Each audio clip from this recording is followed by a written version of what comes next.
በል በቃ አሁን ምን እያሰብክ እንደሆነ ይገባኛል። ምንም አይሳካልህም። በዚህ ምርመራ ውጤት መሰረት ወይዘሪት ቃል ኪዳን የወይዘሮ ሰላም እውነተኛ ልጇ ናት።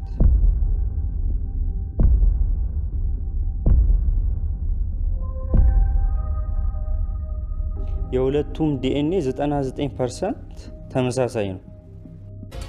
ጋራና ላወራሽ ፈልጌ ነበር እና ውስጥ አገባ ለብቻችን እንድንነጋገር ነው የምፈልገው። ምን ነው ችግር አለ? ይኸውልሽ ሰላም፣ በጠዋቱ ውጤት በጣም ጥርጣሬ አለኝ። ቢሮ ሄጄ ሳስበው በጣም ይበልጥ አጠራጠረኝ። እንዴት እንደሆነ አላውቅም፣ ግን ቃል እውነተኛ ልጅሽ አትመስለኝም።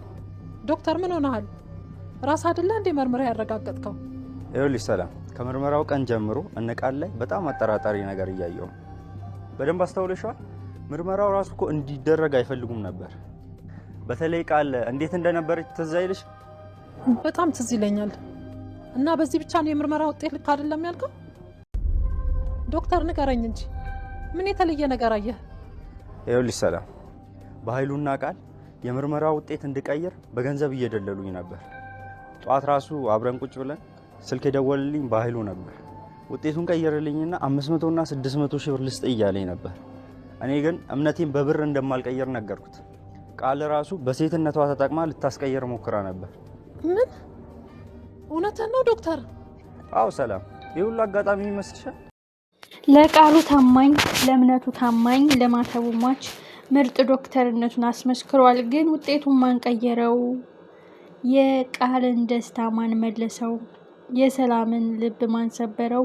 የብሌንን ጉጉት ማን ቀበረው? እጅግ የሚያሳዝን ታሪክ። ሰላም ሰላም፣ የተከበራችሁና የተወደዳችሁ ውድ ቤተሰቦች ሰላማችሁ ይብዛልኝ አደራ። እጅግ የሚገርምና የሚደንቅ ነገር ተፈጥሯል። በስተመጨረሻም ቃል ልጅሽ ናት የሚለው የዲኤንኤ ውጤት ወይስ አይደለችም የሚለው ውጤት እጅግ ብዙዎችን ግራ ጋብቷል ማለት ነው። ዶክተሩም 100% እርግጠኛ ነኝ በማለት አቶ በኃይሉ የተጨመላለቀ ስራህን አልተባበርም እዛው የለመድክበት በማለት በኮንፊደንስ አቶ በኃይሉን ቁማር ያስበላው በፈለገው መንገድ ወጥመድ ቢዘረጋለትም እኔ እንዳንተ ልፍስፍስና አጭበርባሪ በሰዎች ነፍስ ላይ የምቀልድ አይደለሁም ብሎ በኃይሉን ሽምጥጥ አድርጎ እስከ ሚሊዮንና ቢሊዮን ብር ተጠርቶለት አልቀይርም ወይን አልሸጥልህም ያለው ዶክተር ይህን ውጤት ማን ቀየረው? አንዳንድ ሰዎችም አሉ ለሙያቸው ትኩረት የማይሰጡ የሰው ናሙና በጥንቃቄ የማይሰሩ ሜቢዛ ላብራቶሪ ውስጥ ተቀይሮ ነውን? የበኃይሉ ሰው እንኳን እንዳልሆነ እያየን ነው። በኃይሉ እንዴት እሱ ነው በማለት እሱ ራሱ ሰርፕራይዝ ሆኗል።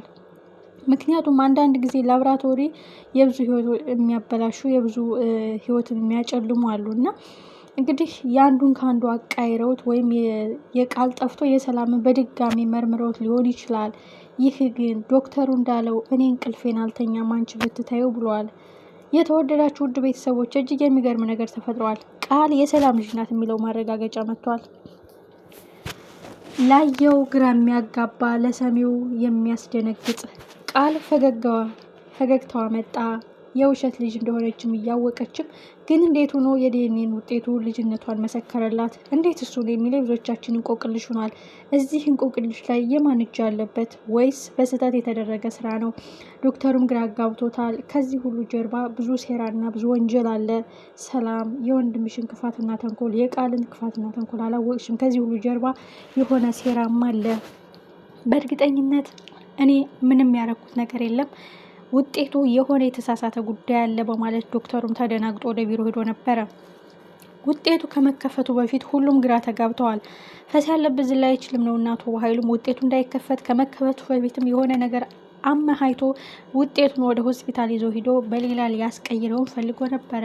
አንዴ በእናትህ አገትኳት፣ አንዴ አንተን ራሱ ገልሃለሁ፣ አንዴ የፈለግከው ሚሊዮን ብር ጥላ እሰጥሃለሁ። በኃይሉ መግቢያ ቀዳዳው ጠፋበት።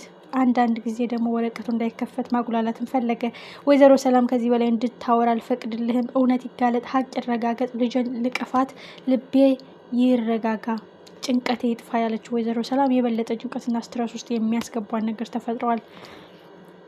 ይህ እውነት ወዴት እየሄደ ነው? ብሌን እናቴን ላቅፋት ነው፣ እውነት ልትወጣ ነው፣ ሀቅ ልትመሰክር ነው፣ ንጋት እውነትን ይዛ መታለች ያለችው ብሌን እሷም ግራ ገብቷታል። ይህ ማለት ሳሚ ያለኝ እውነት አይደለም ወይ የሚለው ነገርም ጥርጣሬ ገብታለች። ቃል ደስታ በደስታ ሆናለች። ወጥመዱንና ሴራውን ያሴረው አቶ በኃይሉ እሱ ራሱ ደንግጧል። ከዚህ ሁሉ ማትወጣለሁ ብሎ የያዘውን ገንዘብ ለማጥፋት እባክህን ብሎ ሙያው እንዲሸጥለት ሲማጸን የነበረው ውጤቱ ግን ተቃራኒ ቃል ልጅ እንደሆነች የሚያረጋግጥ ሆነ። ይህ እንዴት ሆነ? ማን ነው ይህን ሴራ ያሴረው? ማን ነው ይህን የቀየረው? እንዴትስ ሊሆን ቻለ? እንዴትስ ሊፈጠር ቻለ? ከአሁን በኋላ የሰላም ድርቅናን እያየን መቃጠላችን ነው ማለት ነው። በነገራችን ላይ ሁሉም አቶ በኃይሉም ወረቀቱን ደጋግሞ አይቶታል፣ አይኑ እስከሚጠፋ ድረስ። ቃል አንቺ እንዴት ልጅቷ ልጅ ልትሆኝ ቻልሽ? እንዴት እሱ ነው? በየት እሱ ነው? በጣም እንቆቅልሽ ነው የሆነበት። ሌላው ግን ብሌን በጣም ታሳዝናለች። አስቡት፣ እናትሽ ናት ተብላ በህልም ቅዠት ውስጥ በህልም ዓለም ውስጥ እየኖረች ቀኑን እየጠበቀች ቃል ልጅሽ አይደለችም ማረጋገጫውን ስትሰማ እኔ ልጅሽ ነው የሚለውን ታሪኩን ልታጋልጥና ልታፈነዳው ሰዓታትን እየጠበቀች የተገላቢጦሽ ሆኗል ዜናው። ዶክተሩም ለሱ ራሱ ሰርፕራይዝ ሆኗል። ለሱ ራሱ ድንጋጤ ሆኖበታል። እንዴትስ ሊሆን ቻለ?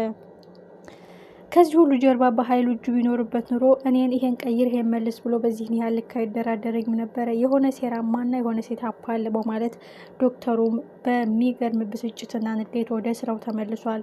ወይዘሮ ሰላም ልጄ እየሆንሽ ነው ገፍቼ ያባረርኩሽ፣ ልጄ እየሆንሽ ነው ልብስሽን ያቃጠልኩት፣ ልጄ እየሆንሽ ነው ልብሽን የሰበርኩት በማለት እንግዲህ ሌላ ጸጸት ሆናለች። እንግዲህ ሰላም ደግሞ ከእንቅልፏ እስከምትነቃ እንግዲህ መቃጠላችን ነው ጋይስ። በጣም የሚገርም ነው የሚደንቅ ነገር እየተፈጠረ ነው። ቀጣይ ክፍል ምን የሚፈጠር ይመስላችኋል? ብሌን በፍጹም ይሄን ላምን አልችልም፣ አምኔ ልቀበል አልችልም። እንዴት ሆኖ እትዬ እኔ እናት አይደለችም ማለት ነው? ሳሚ የነገረኝ ውሸት ነው ማለት ነው? አቶ በኃይሉ የሚያሰቃየኝ እንዲሁ ስለሚጠላኝ ነው እንጂ የሰላም ልጅ ስለሆንኩ አይደለም ማለት ነው የሚለውን ቆቅልሽ ነው የሆነባት ብሌን። አቶ በኃይሉም ለሱ ራሱ ሰርፕራይዝ ሆኖበታል። እንዴት እሱ ነው? እንዴት ተቀየረ? እንዴት እሱ ነው የሚለውን ቆቅልሽን የምንፈታው በቀጣይ ፓርት ላይ ነው። ቃል ግን ደስታ በደስታ ሆናለች። የውሸት ለጊዜው ልጅን የሚባል ነገር ዜና ቢመጣላትም እውነት እንዳላትና ሀቅ ይዛ እንደምትከራከር ሀቅ ይዛ ስትሟገታት እንደነበረ ልጇን ገፍታ እንዳስወጣቻት ለጊዜው ለሰላም ልብ መስበሪያና ጸጸት መግረፊያ ሆኖላታል። እንቆቅልሹ ግን የሚፈታበት ዶክተሩ እንዳለው የጊዜ ጉዳይ ነው እንጂ እኔ ፈተዋለሁ። አንቺ ብትታዩን ያልተወውም፣ አንቺ ብትረሹን ያረሰውም፣ ሞያዬን የማረክስበት ህሊናዬን የሚሸጥበት ጉዳይ አይደለም ብዬ የተከራከርኩለት ውጤት የተጭበረበረ ኬዝም አለው፣ የተሳሳተ ውጤትም አለ። ከዚህ ሁሉ ጀርባ ምንድን ነው ያለው? ሜቢ በድጋሚ መሆን አለበት ብሏል። ኦልሬዲ በድጋሚያው መሆን አለበት። ከዚህ ሁሉ ጀርባ ግን ሰላም በድጋሚ ልጅ ላጣት አልፈልግም ብላለች። ዶክተሩ ግን በየትም ብዬ በየትም እኔ ራሴ ሀሰተኛ ልጅሽን አጋልጥልሻለሁ፣ ትክክለኛ ልጅሽን ቤት አመጣልሻለሁ ብሏል። እንግዲህ ከሁለት አንዳቸው ወይ ብሌን ወይ ሰላም አደጋ ደርሶባቸው አስቸኳይ ጊዜ የማይሰጥ ደም ባስፈለገ ጊዜ ብሌን ልጇ ሆና ልትገኝ ትላለች። ከዚህ በፊት ኖላዊ ድራማ ላይ እንዳየነው ማለት ነው። ሰላምና ሀና እንግዲህ ሰላም ራሷን ስታ የደም መፍሰስ ገጥሟት እንግዲህ ደም በፍጥነት እንደሚያስፈልጋት ህይወቷን ለማትረፍ ደም እንደሚያስፈልጋት ሲታወቅ ነው እንግዲህ የሰላምና የሀና ደም ተመሳስሎ እንግዲህ በጊዜ ሂደት እንቆቅልሹ ተፈቶትና እህት እንደሆኑ የተረጋገጠው። ስለዚህ አሁን በዚህ ነው በዚያ ነው ቢባል ዶክተሩ በራሱ አካሄድ ሂዶ ዲኤንኤኑ በድብቅ ቢያደርገው ለማድረግ ቢሞክርም ግን አደጋ ደርሶ ያው ማስረጃው የሚል ማስረጃ ለሰላም ካልተሰጣት ካሁን በኋላ ግግም ድርቅ እያለች ማቃጠሏ የማይቀር ጉዳይ ነው። በቃ ቃል ልጄ ናት ብላ አምና ተቀብላለች። ግን ዶክተሩ አሁንም ወይዘሮ ሰላም አይንሽን ግለጪ፣ ከጀርባው ብዙ ጥላቶች አሉሽ፣ ወንድምሽም የመጀመሪያው ጥላት ነው። ከዚህ ሁሉ ኬዝ ጀርባ አንቺ የማታውቂውን የማውቀው እንቆቅልሽ አለ። በኃይሉ በብዙ ነገር ሲያስፈራራኝና ሲዝትብኝ ሙያዬን ልሸጥ ህሊናዬን እንዳረክስ ሲያደርገኝ ነበር ብሏል። ምን ይፈጠር